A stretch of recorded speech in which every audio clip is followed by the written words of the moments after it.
भयावह अग्निकांडरे जलीगला 7 बखरा घर, 2टी पाळगदा और दोकान घर।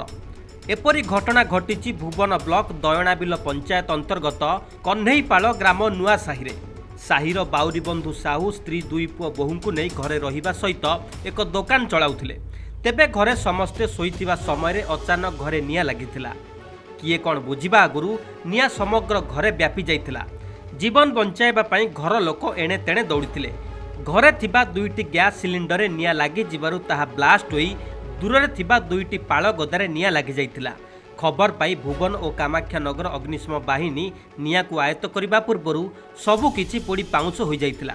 तेबे अग्निकांडर कारण विद्युत सर्ट सर्किट रु होइथिबा अनुमान करा जाउछि।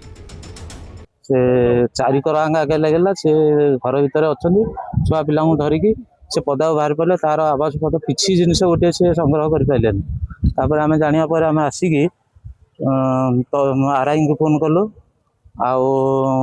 एमआई को फोन कर खाद्य वीडियो सहित जोगाजोग कर कौन व्यवस्था करूँ। आमे तो शोइथिलु किछि जानिनु बापा कोठे धरी आनी रखिथिले गडरेज रे सब जळीगला आ सुना रूपा जा कर जा सुना जपा थिला सब तो जळीगला कोठु किछि पाइलुनु। घर द्वार शोई बसिथिलु छुआ मानकु भी धरिकी जानिकिना पळै आसलु को पड़ी केनी कोन होला किछि आमे जानिनु। सरकार सहायता करैले आमे टिके रहि पारंतु टिके सहायता करंतु आ कोन करिउ।